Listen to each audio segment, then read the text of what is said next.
So Winnie is the Senior Director of Sustainability Technology at Nike.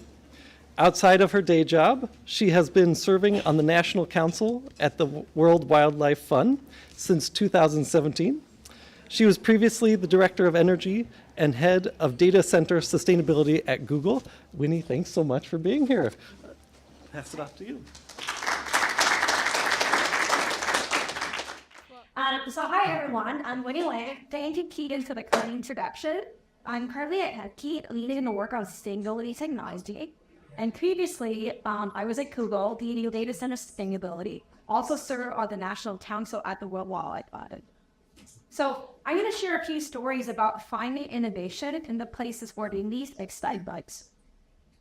So I can take us first back to the year 2012. So that's not exactly me. That's just a stock image from like Shutterstock or something. But back in year 2012, I was working at Google. And at that time, I was working on the most innovative, leading-edge projects for the search engine.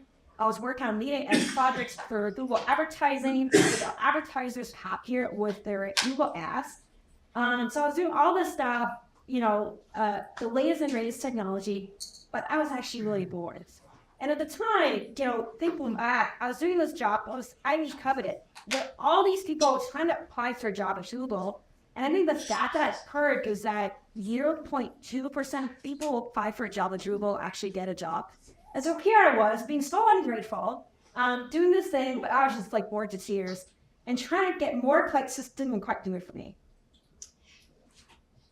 What got me really excited was thinking about what else could I do that would be bigger for the world, that would be a lot more purposeful, that would be a lot more important than getting the numbers up and to the right in that revenue chart for the next quarter sprint. It didn't take too much soul searching to realize that my passion really rested with animals and the environment. So when I went on vacation, I would hang out with the giraffes, I would hang out with the sea turtles, and I'd go to a conference about conservation, and I met Jane Goodall, and I was just so excited. I'm like, oh my gosh, this is so cool. Like, I should just be doing this stuff. And so I thought, but what am I going to do as this tech girl at Google? Like, how am I going to do this animal stuff? Well, at around that same time, this was back in year 2012, I was reading the news. This is an article from the New York Times, and it's talking about how elephants were getting killed because of poachers wanting to profit from their ivory tusks. So this person, me, being really passionate about animals, it's really sad to see stuff like this.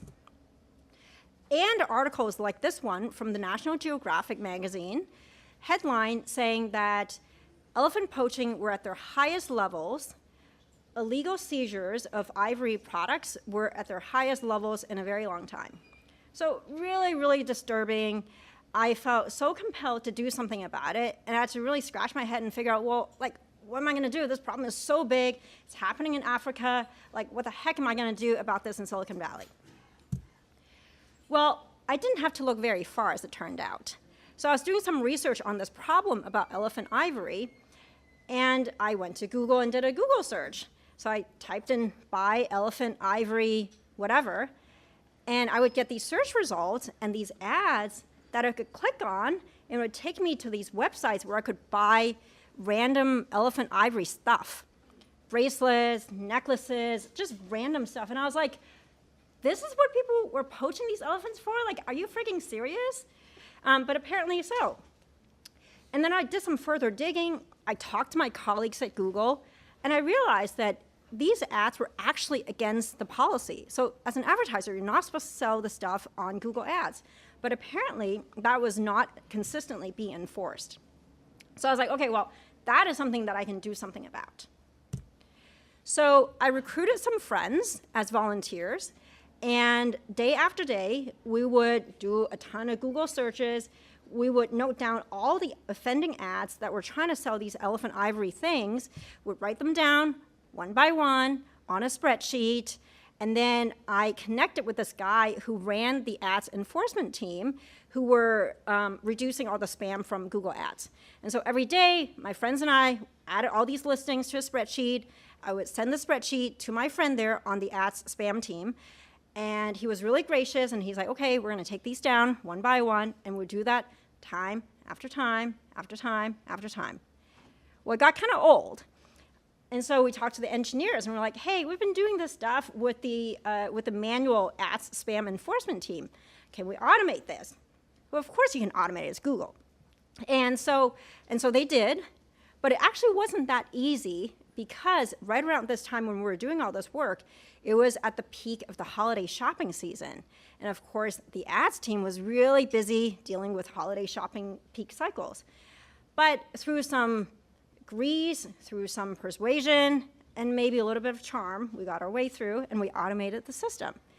So that's a happy ending, right? We're able to scale up our sustainability impact by finding this problem, and we're able to stop people from buying ivory items through Google Ads. So that's a happy ending. But we dreamed a lot bigger. And we thought, what if, instead of just doing this on Google, what if we were to stop anyone from being able to buy any ivory or illegal wildlife products online, on the internet, period? Wouldn't that be cool? Wouldn't that be scaling? And this conference is all about scaling. And so we worked with our friends at WWF, who, by the way, were amazing people who are elephant experts. They are so knowledgeable about wildlife. They had been helping us and my Google colleagues in the background while we were doing all the stuff in the slides that we showed before. And so we're on a phone call with WWF, and we're like, hey, how about this vision, of eliminating all illegal wildlife sales online? Wouldn't that be cool? And so we're like, yeah, that would be really, really cool. Well, how the heck are we going to do it? And so we dreamed of bringing all these tech companies together in a forum. And we're like, well, you know what? We probably have a shot at this. Bring all these tech companies together to cooperate, even though the tech companies were all competing against each other on pretty much anything and everything. But, we think we have a shot. Because, well, wildlife is not something that would compete over. And so we kind of scratch our heads and we're like, okay, we're going to do this. We're going to bring all these companies together. And I remember I was sitting at my desk drafting these invitation letters to go out to Microsoft and Facebook, Instagram, Twitter, eBay, et cetera, to invite people to come to this inaugural meeting. And I would look up on LinkedIn. I was like, okay, who exactly should we invite from Facebook? And who should we invite from Instagram, et cetera, et cetera? And I was so nervous, and I was like, well, I don't know any of these people, but we're going to try anyway. So we made a conscious decision to have WWF send out the invitation letters because they're the third party, they're a neutral nonprofit that cares about animals. It would be a lot better for the invitation letters to come from WWF and not from Google. Because if you're like working at Facebook and you get a letter from Google saying, hey, come to Google office for a meeting, it may not be as well received. So we got all the letters out, and this took months and months of planning. And then finally, that day came.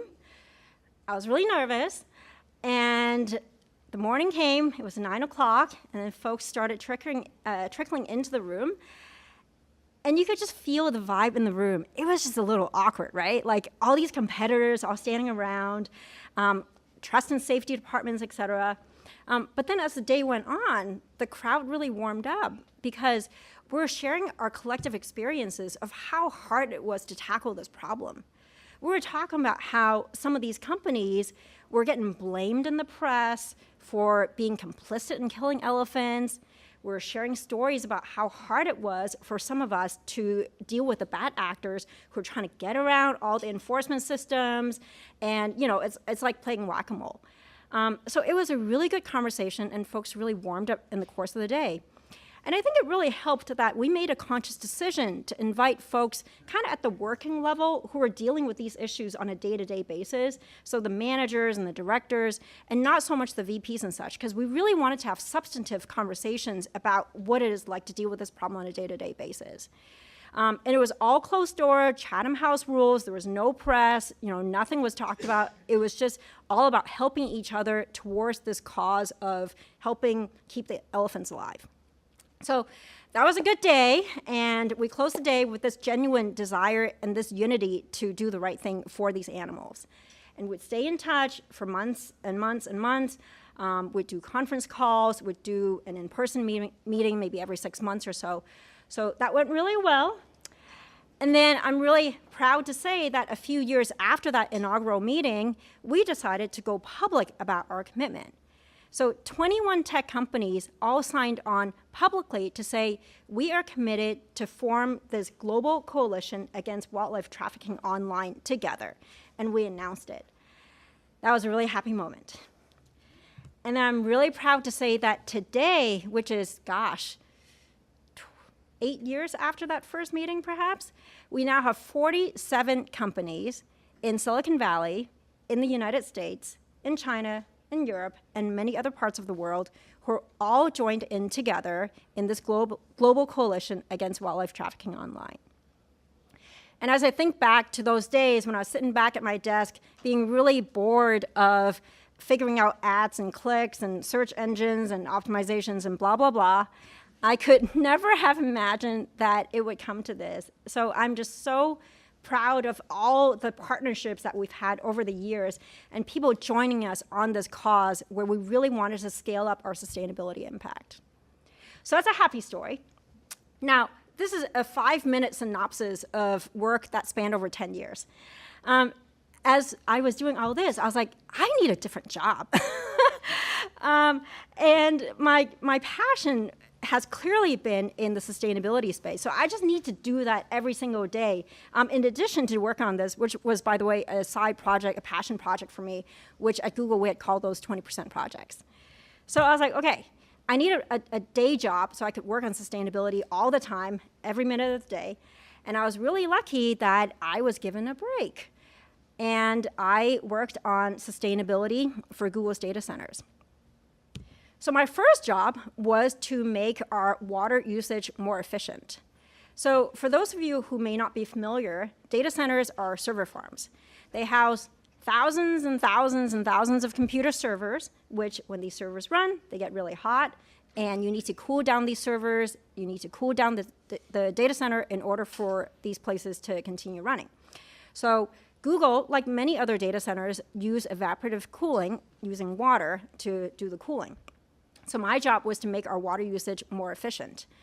So worked with these data center facilities. We would capture on a facility by facility basis how much water did we use every week, every month, how do we vary seasonality, et cetera, did all this analysis.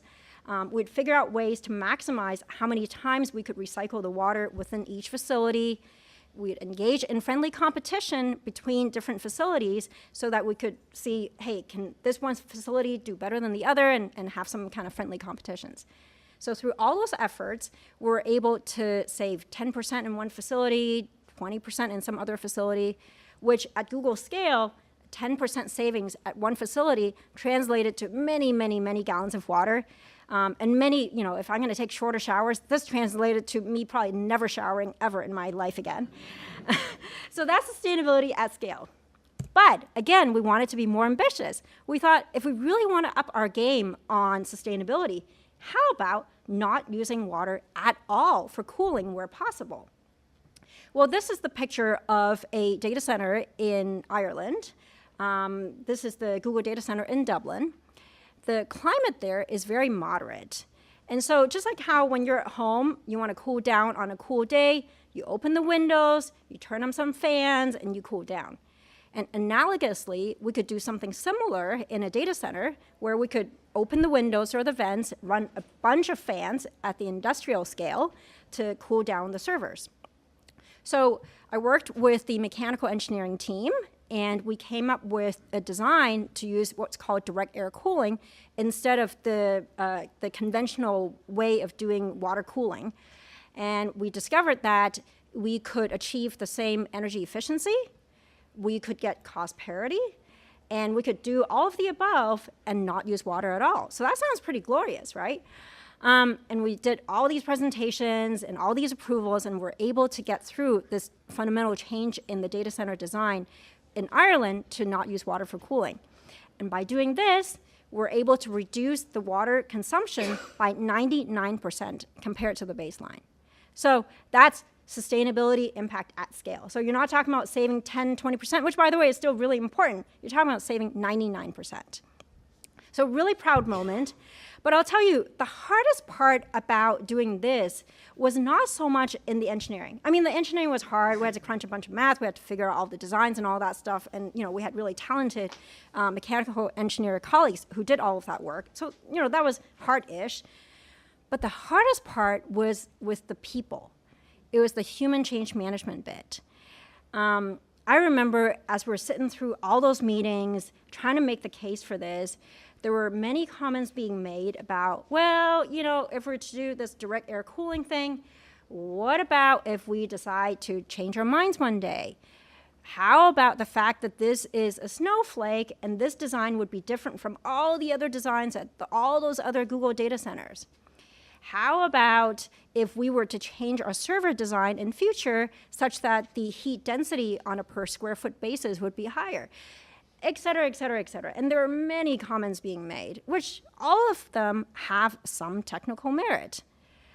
But if we're to really peel the onion and figure out some of the root causes behind all this stuff, my personal take is that it might have been more of a distraction to some of the real fundamental causes behind all those comments. And I think some of those objections really came from not invented here. So the one team that was making the case for doing the direct air cooling was this team. And there's this other team that also had a lot of say over data center design. And guess what? This didn't come from this team. It came from this other team. And they have a lot of stake over writing the standards for how data centers should be designed. And so if this team made their case this time, what about the next time? And what would that do to my standard? All of that stuff, which I am sure you have experienced. And so, getting through all those objections and trying to bring everybody into the fold so everybody could win something was the hardest part. And in the end, through merit in operations and through the benefits in sustainability, we're able to make the case that, hey, you know what, this really makes sense for this particular location. And now the last story that I'll share with you about impact at scale is about using diesel fuel. So this is a picture of diesel generators at a data center. Diesel generators are very tried and true technology. They've been around for a long, long time. Some homes even have them for emergency power for when the power goes out from your utility. And data centers are mission critical facilities such that we want to keep running them even if there is a power outage of some sort. And so we thought, a number of electrical engineer friends and I, we thought, what if we want to make our usage more efficient? Again, not reducing our diesel fuel usage by 10, 20%, but by a much larger margin. Can we get away with not using these machines at all where possible? And so there was one particular case where it so happened we had enough redundancy in the power infrastructure and also in the electrical infrastructure that we did the modeling and figured we could achieve the same high power availability without these diesel gens compared to the baseline because of all that redundancy. So we made the case for it. And again, just like in the last example, the hardest part was not the electrical engineering, but it was with the people and the change management bit. So I've been given the 1-minute warning by Keegan. Thank you very much. So you've now heard a few of my stories about finding innovations in the places where you don't really quite expect it and how to scale it up. I'd be really curious to hear your stories about your ideas on how you want to change the world and how you want to obsess about increasing your sustainability impact at scale. Thank you.